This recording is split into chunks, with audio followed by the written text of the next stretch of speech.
উত্তর দমদম বিধানসভা কেন্দ্রে সিপিএম এর প্রার্থী দীপশিতা ধর এদিন দমদমে ফকিরপাড়ায় প্রচারে নামলেন দীপশিতা। কথা বললেন এলাকার মানুষের সঙ্গে।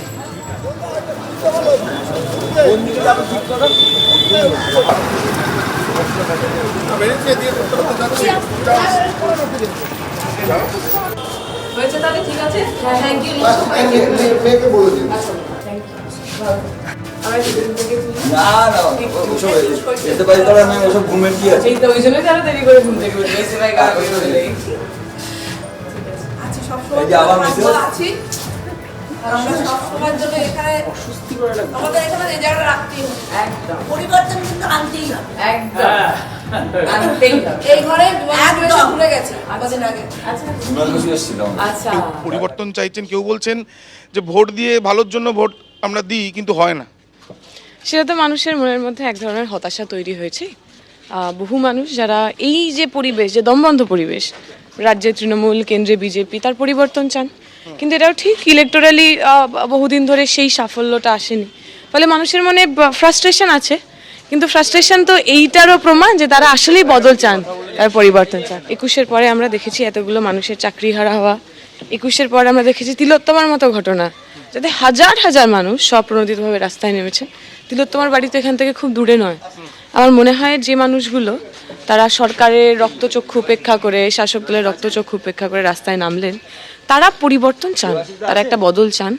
এমন বহু মানুষ যারা তৃণমূলের সমর্থক পর্যন্ত ছিলেন, তারাও সেই সময় রাস্তায় নেমেছিলেন। আমি মনে করি তিলোত্তমার কথা ভেবেও এই অঞ্চলের বহু মানুষ এবার আরও খুব স্ট্রংলি, এবার খুব কঠিনভাবে তারা তৃণমূল বিজেপির বিরুদ্ধে ভোট করবে।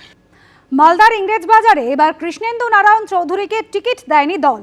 প্রার্থী হচ্ছেন আশিস কুণ্ডু। দেওয়াল লিখন এবং প্রচার সারলেন শাসক দলের প্রার্থী।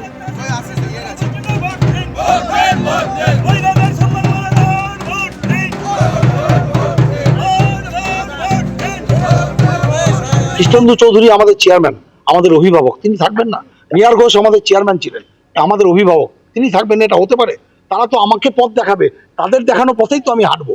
আমাদের নেতৃত্বে যাকে যেভাবে নির্দেশ দেবেন তারা সমস্ত স্তরে সেইভাবে কাজ করবেন। আমাদের যদি কিছু ভুলভ্রান্তি হয়ে থাকে তাহলে আমরা মানুষের কাছে ক্ষমা চেয়ে নেব, মানুষের কাছে পথ দেখানোর আদেশ চাইব।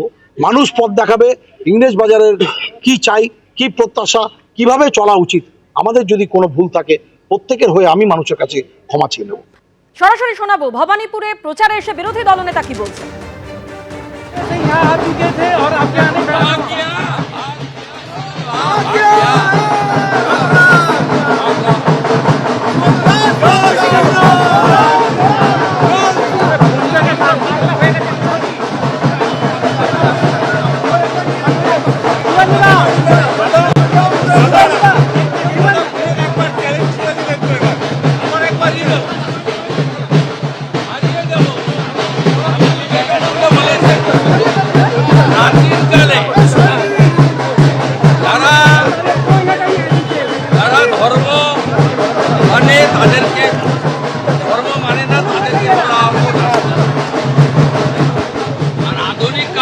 যার সেলফ কনফিডেন্স আছে সেই হচ্ছে ধর্মযোদ্ধা। আমার সেলফ কনফিডেন্স আছে, আমি স্বামীজির মন্ত্র নিয়ে চরৈবতী চরৈবতী বলে মমতা ব্যানার্জিকে এখানে হারাবো। আমি স্বাধীনতা সংগ্রামীর পরিবারের সদস্য, আমার দীর্ঘ রাজনৈতিক 33-34 বছরের অভিজ্ঞতা, আমি জনগণের সঙ্গে থাকি। মানুষ পরিবর্তন করবে। নরেন্দ্র মোদীজির আশীর্বাদ ধন্য বিজেপির প্রার্থী আমাকে জেতাবে। আজ আপনি হাইকোর্টের দ্বারস্থ হয়েছেন, আপনার বিরুদ্ধে কতগুলো মামলা আছে জানার জন্য, এবার কি পুলিশ এটাও আটকাচ্ছে? পুলিশ কি সেখানেও? না, এটা আমাকে নমিনেশনের সঙ্গে দিতে হবে। কতটা প্রকাশ্যে কত গোপনে করে রেখেছে এটা ফর্মালিটি। ডিজি সাহেবকে চিঠি দিয়েছি, আমার কোর্টে মুভ হয়েছে, হাইকোর্ট বলবে দিতে, আমি নিয়ে নিব। আমার হলফনামার সঙ্গে দিতে হবে নন্দীগ্রামে এবং ভবানী।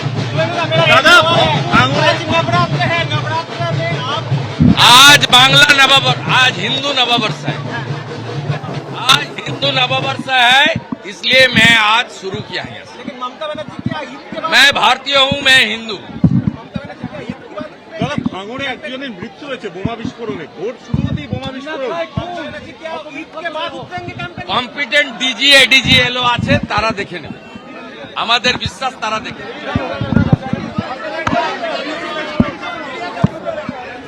শুভেন্দু অধিকারী তিনি এসে পৌঁছলেন ভবানীপুরের বিধানসভা যে কেন্দ্রের বিজেপি অফিস রয়েছে সেখানে বরণ করে ঢোকানো হচ্ছে বিজেপি প্রার্থী শুভেন্দু অধিকারীকে। রাজ্যের বিরোধী দলনেতা ভবানীপুরে তিনি প্রার্থী হয়েছেন, বিজেপি দপ্তরে বরণ জ্বালা নিয়ে বরণ করে ভিতরে নিয়ে যাওয়া হচ্ছে বিজেপি প্রার্থী শুভেন্দু অধিকারীকে।